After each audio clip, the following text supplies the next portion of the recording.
Tonight on News 5 Live, a 17-year-old Isaac Marin dies while his brother survives an attack at the hands of their mentally ill cousin. Brandon Bennett is executed near Vista Del Mar several weeks after being charged for gang affiliation. Brea Brown is appealing a $10,000 award for unlawful detention by the GSU when she was 14 years old. At Danny Mason's murder trial, 162 photos were entered into evidence. And Giovanni Brackett blasts the Ministry of Health for peddling generic meds. Details of these stories and more coming up in tonight's newscast.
Welcome to News 5 Live for Tuesday, October 22nd.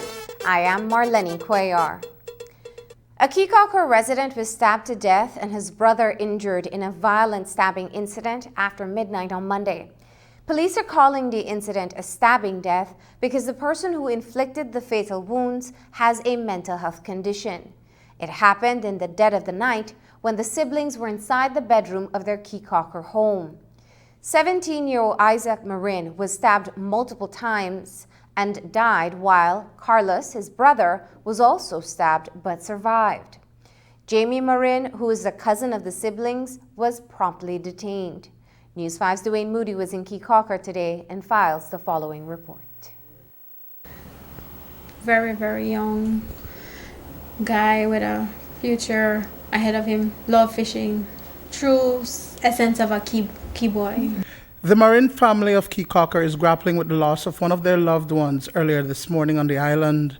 Their grief is compounded by the fact that another of their relatives has been detained for the stabbing death of 17-year-old Isaac Marin. Isaac's older brother, 25-year-old Carlos Marin, was also stabbed multiple times but survived the attack at the hands of their cousin, Jamie Marin. The incident occurred just after midnight as one of the siblings was sleeping.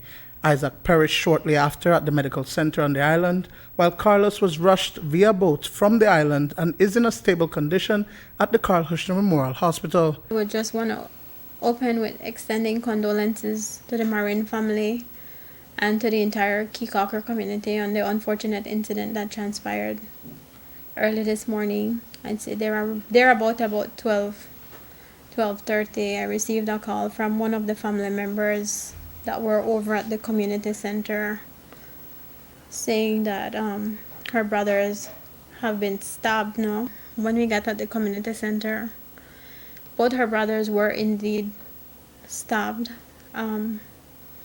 Unfortunately, one of them had passed by then and the other one was being worked on. And he was stable from last night, critical but stable. We mobilized transportation.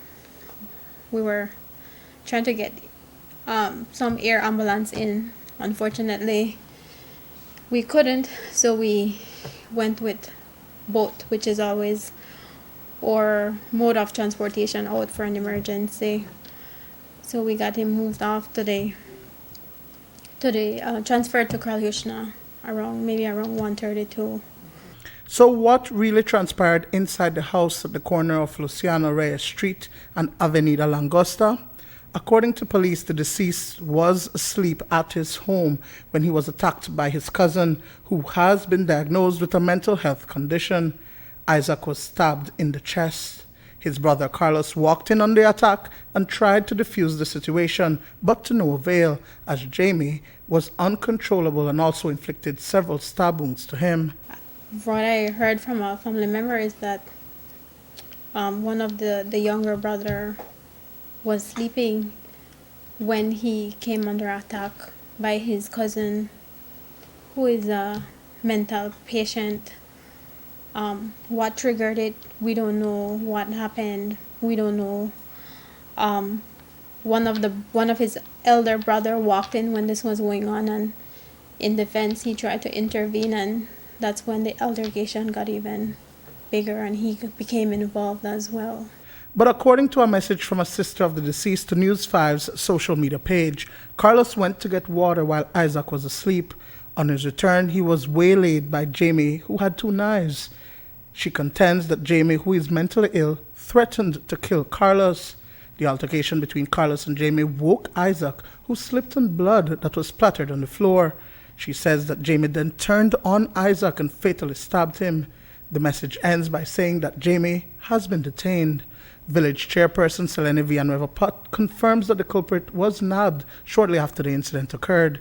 Last night he was reprimanded. The police worked rather quickly in this last night.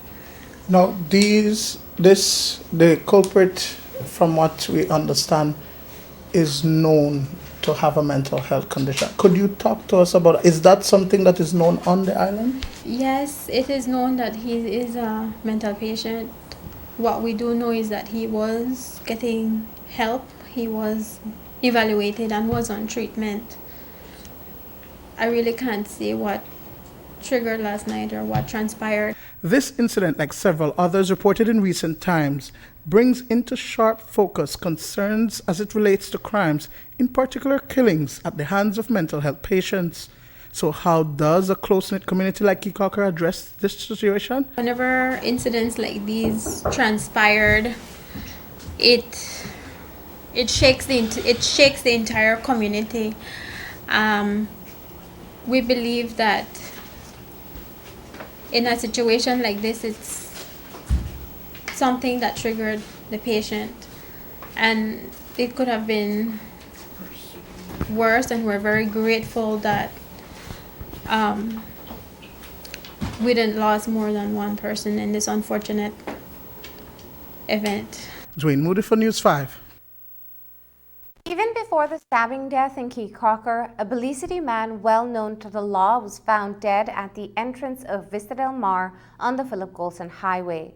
Brandon Bennett was executed and his body left on the roadside after 7 o'clock. Hours before his execution, Bennett was active online, clad with the very same clothes in which he was killed. Several weeks ago, he was charged for gang affiliation. Police are now grappling with the possibility that the murder is the result of gang activity. News 5's Isani Caetano reports. 26-year-old Brandon Bennett was executed sometime after 7 p.m. on Monday, and his body was dumped along the stretch of road near the entrance to Vista Del Mar. All that remains of the crime scene today is dried blood. Investigators have retrieved from the location several expended shells that were found around Bennett's body. He had been shot in the head and left to be discovered by passers-by. His grieving mother declined comment, but mentor Diane Finnegan spoke of her interaction with Bennett through the youth apprenticeship program. If you would ever have had any kind of conversation with Brandon, you would know that he is not the kind of individual that belongs in that circle. You would find out, you discover that he's a young man who has so much dreams and aspirations, who wants something for himself, a better life, but no one is seeing who he really is, and so he joined forces with what is comfortable. And what he may have thought to be comfortable ultimately led Bennett down a path where he associated freely with known Belicity gangs. That involvement landed him a charge on September 6th, when he appeared before Senior Magistrate Tricia Pitts Anderson, where he was arraigned on a single charge of being a gang member. For me to say he has had several brushes with gang affiliates, I'd instantly say no, because I haven't been put in a position where I would have to say, you know what, Brandon is in a fight with this one, or Brandon is in a war with that. I think he is more that joiner than an individual who is violent, who is full of this bitter rage. Shortly before 8 o'clock on Monday night, Ladyville police were summoned to an area along Vista Del Mar Boulevard, where someone had reported to them moments earlier that a body was seen lying motionless on the road in a pool of blood. When the responding officers arrived at that location, they observed an individual clad in a gray t-shirt and light blue three-quarter jeans. He was wearing a black fitted cap with the letter R embroidered on it. It is the very outfit he was seen wearing last when he appeared active on his WhatsApp account at 3:54 p.m. that same day. I don't know what could have happened.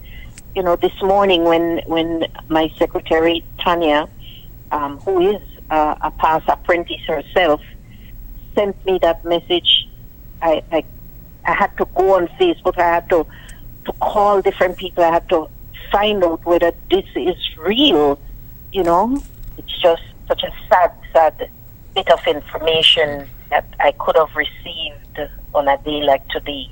The incident harkens back to March 3, 2017, when Bennett was shot while riding a bicycle on Belcan Bridge. He was reportedly en route to a training at RET International when he was targeted by a gunman who shot him in the abdomen. I remember calling him back in 2017 to do a training at RIT International. That's behind BIM. And I guess you may recall that was when he got shot. He was heading towards that training when he was shot riding his bicycle across the Belcan Bridge, no?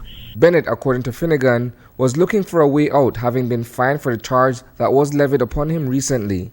She told News 5 via phone that the former apprentice was considering a move to the United States. That was a part of the conversation we had, and why he wanted to get that visa and leave the country, and his disappointment in what was taking place now, because they just grabbed them up and charged them and put them behind bars. Reporting for News 5, I am Isana Cayetano. Former President Giovanni Brackett of the Citizens Organized for Liberty Through Action, COLA, has gone the solo route as an independent activist. And this morning, he invited the media to the Radisson for an hour-long press conference. In his live presentation, Brackett took aim squarely at the Ministry of Health for reportedly passing a statutory instrument that essentially prohibits the wholesale import and retailing of FDA-approved pharmaceuticals. This, he says, is a move that favors the sale of generic medications coming from within the region. According to Brackett, he has been carefully studying procurement practices in light of this recent SI and has found that it only benefits a handful of businesses that have been green-lighted to import non-specific pharmaceuticals. The ministry is using that implementation of this new set of requirement to put pressure on the pharmaceutical companies who have been here for decades, who have legitimate contracts, some of them exclusive, some of them not exclusive, with FDA-approved manufacturers. And what that is happening is that while you have a shipment in customs or the airport, and you have maybe 3 months before that shipment comes, and a provider submit their good management, good manufacturing practice certificate, and the others that their ministry is requiring, the ministry, from my research, is giving a lot of bureaucracy and red tape for those to be released from the customs. However, if you read the SI, and I will back all of these with evidence sent to the media, the SI states that the minister has the right to waive or to make exception. And the complaints that have been coming to me is that a lot of these newly formed pharmaceutical companies, they have who are bringing pharmaceutical products from Central American countries, namely like maybe Guatemala, Nicaragua, even Mexico. What they're doing, El Salvador, those have been having easy access to our Belizean market. While you have a name brand product that is hold up because they're not able to meet the requirement, and I'll explain this more, and those are being left until sometimes they're expired and have to be burned or destroyed or have to be returned. And in some cases, the ministry, I'm told, don't even want you to return it. Brackett referenced a memorandum that was issued in April 2017 giving formal notice for the purchase of pharmaceuticals from designated NHI providers. He openly questioned whether there have been studies conducted to test the quality and effectiveness of generic drugs. This is noted April 1st, 2017, and I'll read it. The notice states, it says, clients are advised that to ensure the continued expansion of pharmacist services, NHI through the following selected pharmacies: BMA, Southside, Belize Healthcare Partners, First Choice Pharmacy, and Brody's, will now be dispensing the most commonly prescribed medications.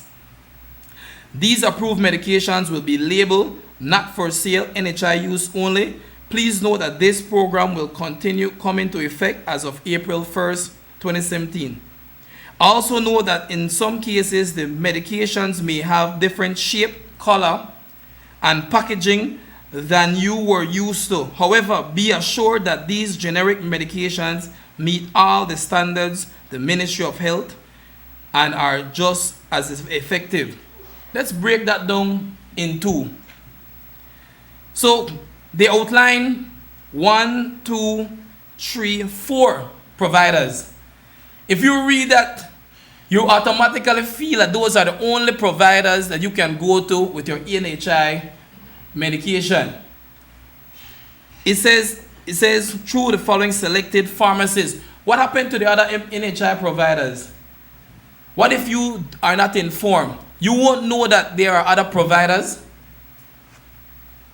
Then the other part is they warn you that these pills may come in different shape and color, but not to be afraid, because they meet all the standards for the Ministry of Health. What study have they done, and how often do they do studies on these generic products for us to be comfortable with these generic products? So what informed Brackett's decision to come out against the Ministry of Health, which regulates and oversees the procurement and retail of pharmaceuticals across the country? While it can be written off that the firebrand is batting in favor of Big Pharma, he says that it's all about the freedom of choice and the ability for the grassroots population to have access to medication. My position here is grassroots, Jules. It's the fact that I am a diabetic and I am here. You just say that you don't use medication. So are you to tell me where I am supposed to get my medication? Who on God's green earth are you to tell me what the hell I'm supposed to use? Because maybe you would want me to use substandard regional products. That might be okay for you, but it's not okay for me. I want the option. Correction, you probably didn't hear me properly. I am not fighting for solely first world product, but I am fighting for name brand products that have been working for centuries, working for years, products that are cheaper, who have far better requirement, and they have gone through the fire and been tested, not to give me some inferior product. And there's nothing switch and rich about that. There's only everything about the people and grassroots about wanting the best medication. There are concerns growing among persons living with HIV/AIDS as reports suggest that the antiretroviral medication have depleted across the country. In effect, there is a shortage of the much-needed medication. The Collaborative Network for Persons Living with HIV, also known as CNET Plus, has been following up the report and has written to the Ministry of Health as well as the National AIDS Commission. Reasons for the stockout have not been confirmed, but there are reports that the ministry is experiencing issues with procurement. The stock ran out 3 weeks ago, and the amount of pills available for persons living with HIV keeps depleting. Javier Paz says he found out the grim news today, and only 11 pills remain in his bottle. When he runs out, there is the possibility that his body will form some sort of resistance to the medication. The issues that I'm having is that I cannot restock on it right now. Apparently there is none in any of the free facilities within the country. So what I have left is only 11 of them, excluding the one that I will take tonight. So I think that's a major problem, and I've heard that it's been like that for about 2 weeks already. So 11 pills, 11 days. Mm-hmm. What happens after the 11th day?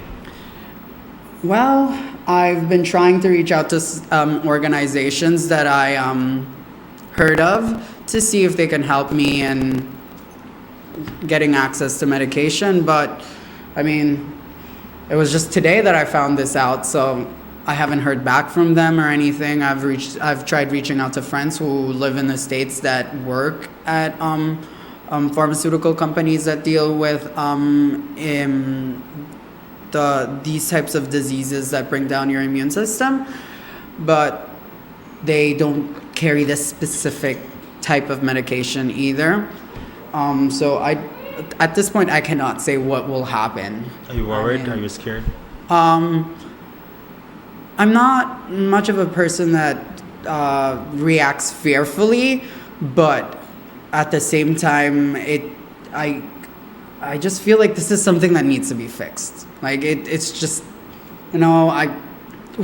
why is it happening? Why hasn't the government like learned how to properly, restock there? Is there like a flaw in their procedures to restocking? What's going on? Director of CNET Plus, Diego Grajales, says that he has written to the Ministry of Health and the National AIDS Commission to ascertain what is the issue with the procurement of the vital medication.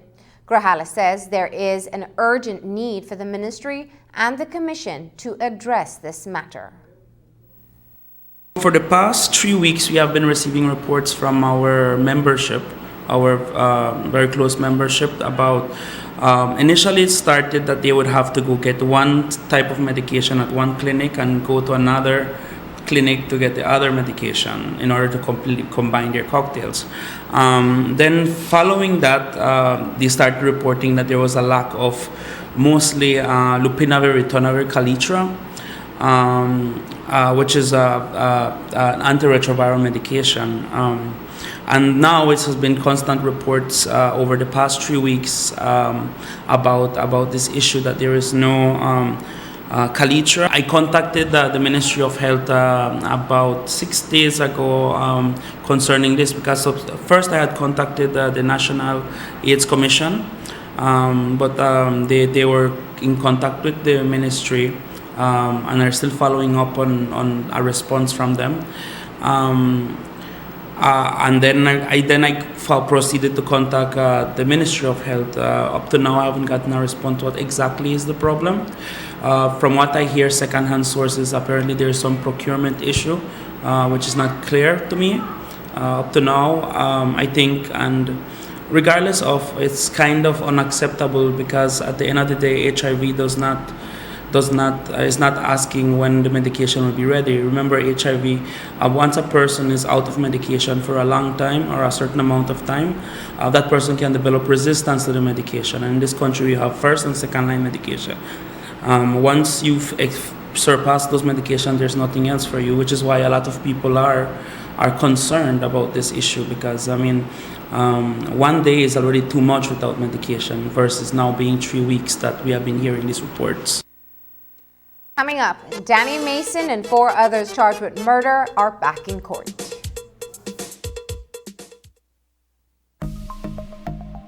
The strength of Belize's tourism product undoubtedly lies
William Danny Mason, Ashton Venegas, Kieran Fernandez, Terrence Fernandez, and Ernest Castillo were back in the Belmopan Supreme Court today as the trial continued.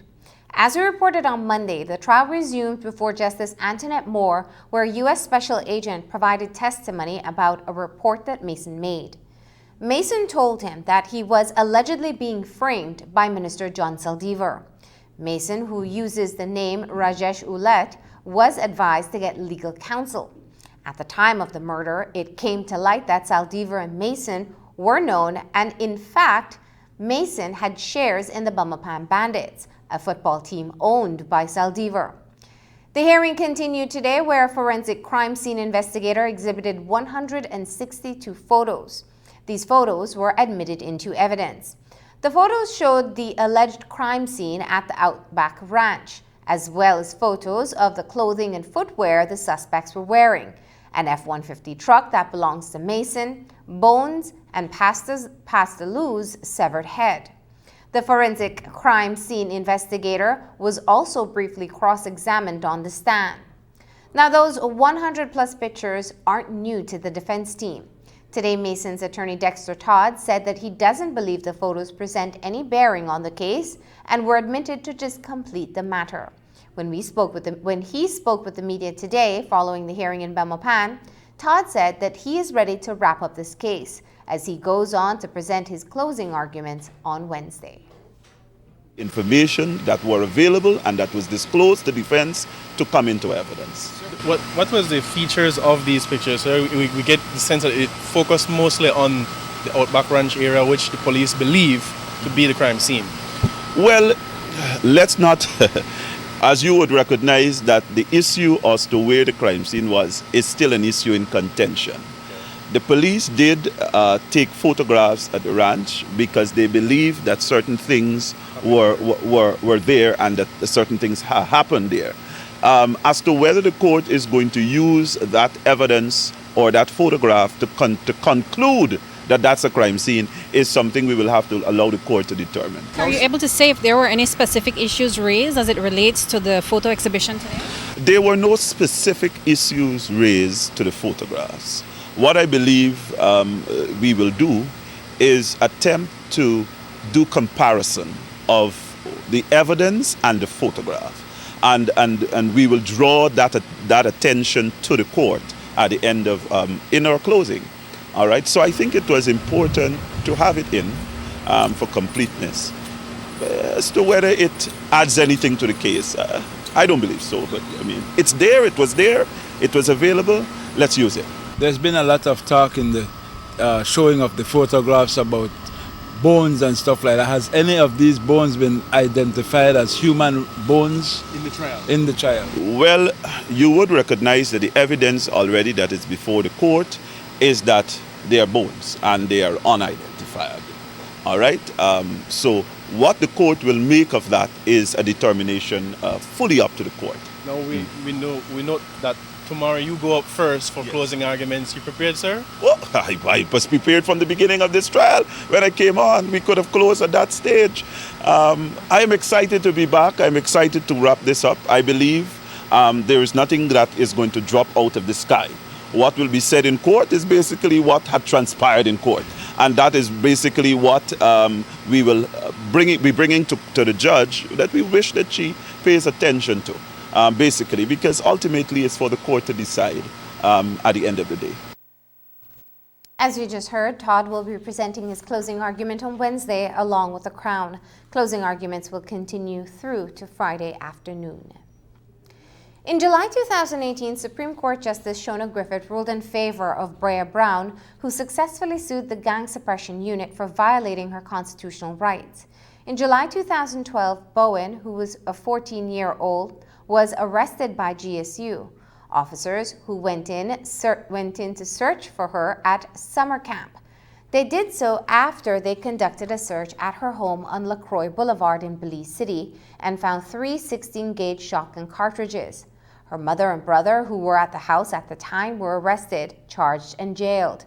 Bowen, who was not there at the time, was also arrested and charged and incarcerated. Brown filed a suit on the basis that the GSU deprived her of her liberty without reasonable suspicion. Justice Griffith granted special damages of $10,000. Bowen, however, appealed the quantum, and this morning her attorney Anthony Sylvester made oral submissions. Sylvester submitted that the justice, at the time of her oral submission, failed to properly consider the avenues that existed for Bowen to seek bail. Sylvester agreed with the justices that there is no evidence of emotional scarring or any loss since the incident took place. The Crown was represented by Brian Williams, who told the court that Brown failed to seek bail and that Griffith's ruling is proper. Williams pointed out to the court that Bowen has managed to graduate and open her own business. The court reserved its ruling. The infamous Bert Vasquez appeared in the Court of Appeal this afternoon. Vasquez, who remains incarcerated on sex charges, appeared unrepresented to appeal a 2018 conviction for forcible abduction and sexual assault on a 16-year-old female minor. In June, Vasquez told the court that no attorney wanted to take his case, and he sought to enter new evidence.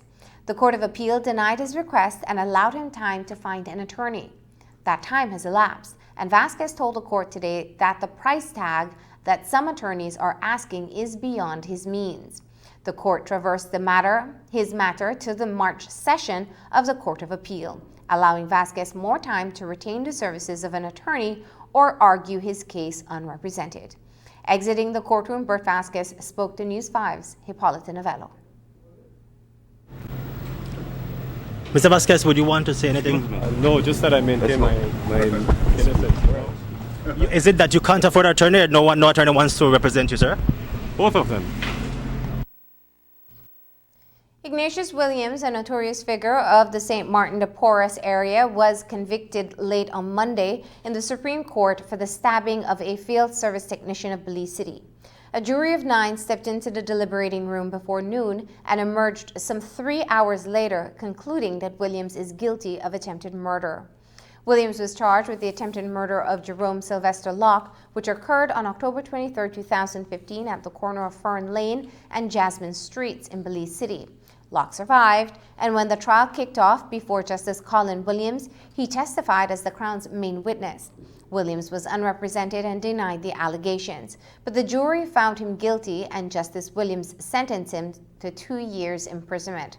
Locke also testified that he and 2 other men were riding bicycles on Fern Lane, returning from his girlfriend's house, when he was approached by Williams. Uncertain if he was talking to him, Locke said he stopped riding his bicycle, and the man who was on a motorcycle approached him, asked him a question, and then left. Locke says Williams returned and they got into a heated exchange and he was stabbed.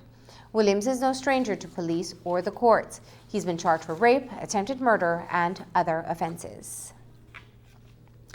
Tonight, a former murder suspect is on remand at the Belize Central Prison after he was nabbed in Ladyville in possession of an unlicensed firearm. 31-year-old Michael Edward Pook was arraigned in the Belize City Magistrates Court before Senior Magistrate Aretha Ford for kept firearm without a gun license and kept ammunition without a license. Allegations are that on October 19, 2019, in front of Wings Restaurant on the Philip Golston Highway, he was found in possession of a pistol with various rounds of ammunition. Pook pleaded not guilty to the charges and was remanded to prison until December 19, 2019. In March of this year, Pook and his siblings, Adrian and Ryan, were set free of the 2011 stabbing murder of taximan Errol Ferguson. Pook has been employed by a well-known security company which provided him with a firearm. But when he was found with the firearm, he was not at the place he was posted to perform duties. It is reported that he assaulted someone who has not requested any court action. 3-year-old Oscar Bonilla drowned when he fell into a well in Santa Cruz Village over the weekend. The toddler was last seen playing with another child when his mother went outside to the kitchen. When she returned moments later, she could not locate the infant and went in search of him. Sadly, he was found motionless inside the shaft. Assistant Commissioner of Police Joseph Maivet provided details of the drowning. There are 2 other items, being a drowning in Santa Cruz Village in the Stann Creek District, where on the Saturday, sometime after 1 p.m., Independence Police were called to an area in Santa Cruz Village where upon arrival they visited the home of one Alma Bonilla, who reported to them that sometime shortly after midday, while she was in her outside kitchen cooking, she had left her 3-year-old son along with another child 2.5 years playing inside the home. And shortly before 1 p.m., when she went searching for her child, he was not found, and upon searching the yard, the child was found in a well which was dug inside the yard, which was filled with water. As a result, with the assistance of neighbors, the child was removed from the well, and he was motionless at the time. He was then transported to the Independence Polyclinic, where he was pronounced dead. He is 3-year-old Oscar Bonilla. After the break, in the South, an area rep comes under fire for imposing a slate of losing candidates to a new water board. We are Belize Pathology Services, an integral part of the Belize healthcare system, generating countless accurate lab results every year.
There is outrage in Hope Creek in southern Belize where villagers are not sitting down to allow the area representative to impose who sits on the water board. The village council submitted names of persons considered suitable, but lo and behold, these persons were rejected, and instead, others who lost the village council elections are being installed. A petition has been signed to support the recommendations of the villagers. If that doesn't work, then there is the court. Here is Hippolyta Novello with this report. A public meeting this weekend was held in Hope Creek, Stank Creek by the recently elected village council led by Chairlady Leticia Stain. The focus of the meeting was the village's water board, but specifically its members. According to the chairlady, in September, the council sent a list of recommended persons who they believe are qualified and fit to form the water board.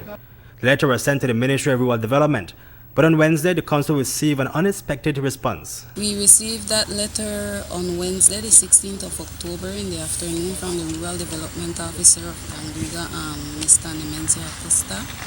And none of the names that are on that list is our people that we recommended. Instead, they had their own names, and we as the village council were not happy with that. The people are not happy with that. And it is the fact that the list contains names of the UDP losing village council slate that has residents up in arms. What makes it even worse is that the names being put forward as the names of the water board are the losing candidates of the UDP in the village council elections. So it really is a slap in the face of the people of Hope Creek that the persons that they rejected at the polls are now being put in charge of the water board. So I think it is really a disrespect to the Hope Creek Village Council and to the residents of Hope Creek. Kent Diaz was appointed as the chairman of the water board in 2017, and his term is to run for 3 years. The new PUP Village Council wants him to remain in that position. We've got about $45,000, available in the bank account, and we pretty much run off, or we all pay here. I and myself, so we all support the water board, right, to take care of our water business. The term runs for 3 years. I've been here like two and a half years, and the term was supposed to be up in August, I think. But I'm just waiting for instructions on how we go about changing after the village council election. The village council changed, and the new council chose to want to keep me as chairman of the water board. Right? Now, and you accept the charge? Well, I will, because I work for the village. I do it for the village. I got things I could do too, but I do it for the village. I live here. I want the best for us all. Mr. Kent Diaz, we want him to remain as the chairman of the water board because he's doing a splendid job. I mean, if someone is doing a good job, why remove him? He was appointed by Honorable Frank Papamena, so why is he removing him? We wrote letters to meet with Mr. Mena, but to no avail. He did not appear to our meeting, nothing at all. So we believe that he does not recognize us as the village council. Kent Diaz was appointed as the chairman of the water board in 2017, and his term is to run for 3 years. The new PUP Village Council wants him to remain in that position. But UDP area Representative Frank Papamena will have to recognize the will of the people.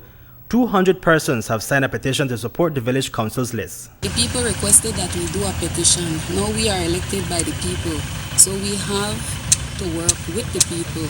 So we did the petition. We got over 200 names. We called the public meeting. They tell us to invite the media. We invited the media, and this is the outcome of the meeting. We will reply to this letter we receive with their appointees. If they remain, then we will stand beside Mr. Diaz and we will tell him not to hand over anything. The possibility that this disagreement may end up before the courts is real. Reporting for News 5, Hippolyta Novello. New prices for premium gasoline and diesel take effect at midnight. Premium gas will increase by 38 cents and goes up to $10.97 per gallon. Diesel will go up by 8 cents to $10.09. Consumers will be spared as it relates to regular gasoline, which will decrease by 22 cents and now retail at $10.05. The price for kerosene will remain at $7.42. On Monday, Tracy Tager Panton, the area rep for the Albert Division in Belize City, announced she is seeking the post of first deputy leader of the UDP when the convention is held next February. Today, another female candidate announced her bid. Area Representative for Belize Rural Central and Minister of State in the Ministry of Immigration, Beverly Williams, applied to be at the post of second deputy party leader of the UDP. Williams also announced that she is supporting John Saldivar for party leader and intends to be a part of Team Saldivar. When we come back, a birding festival offers enthusiasts a unique opportunity to view birds in Belize.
A CARICOM initiative to get youths involved in business is taking place in Belize City. This week, a group of 30 youths will be participating in the program named Creativity for Employment and Business Opportunity Initiative. They will be learning and discussing how to succeed in business. News 5's Dwayne Moody reports. The CARICOM Secretariat continues to work to implement programs aimed at improving citizen security and putting in place initiatives to address recidivism and youth unemployment. Back in 2011, it established the Creativity for Employment and Business Opportunity Initiative, better known as CEBO. The program, in a nutshell, focuses on high-energy engagement with young people. Today, inside the conference room at the Marion Jones Sporting Complex, Belizean youth were taken on. SIBO came out of a study that was done on youth in 2010, the I Am the Future of the Caribbean Youth. So the study basically went around the region trying to figure out or find what is it that young people feel, what are their thoughts on how youth are treated in the region, and they felt as though they were excluded from political decisions and other decisions that involve themselves. So as a result of that, and throughout that study, they figured, let us create a program that can help with crime reduction and violence, because the region was plagued with that. For the next few days, the Belizean youth will be participating in workshops that stimulate everything in business at the regional level. In our program, what we cover community development, we cover marketing, branding, customer service. We talk about CARICOM because this is a CARICOM initiative. Many of the countries that we've been to, a lot of persons are not so acquainted with CARICOM, the Secretariat, or the countries that exist. They're not so acquainted with the CSME movement. So as a result of that, we bring all of the necessaries for business, and we created the SIBO program. The participants and stakeholders involved were organized through the Department of Youth Services to ensure that the program in Belize is effective. Dwayne Moody for News 5. On Monday evening, Belize's U13 volleyball team returned with gold from the Codicature Games in Costa Rica. The first place win is a big deal for the Belize team as they bested some of the region's tops in volleyball. The team held a motorcade along the George Price Highway and through Belize City late Monday evening after they returned in country. Here's an ecstatic Elton Anderson, the coach of the U13 volleyball team. We just came back from Costa Rica with the goal. We had 5 months of hard preparation, but it truly paid off. Usually in this tournament, Guatemala and Costa Rica are the power team in this region, but this time it was our turn around. We played a total of 5 games, which equivalent to 10 sets, and all we lost was 1 set in the finals against Costa Rica. It was a hard tournament for us, despite not losing all the way until the semifinals, but we managed to pull it off, man. These kids are unbelievable. Thanks to Mr. Peter of Stars Gym, thanks to all the staff of Stars Gym, thanks to the National Sports Council, all our family, all our friends who has been supporting us. Man, we all deserve it, and it's about time Belize get on the map with volleyball. The female team has been doing it. Now it's time we do it at the under 13 years, because this is where volleyball really and truly starts at this level for the kids. There is much more news coming up after the break, so stay tuned. With over 100 years of service excellence in Belize, the Belize Bank Limited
report with a global perspective.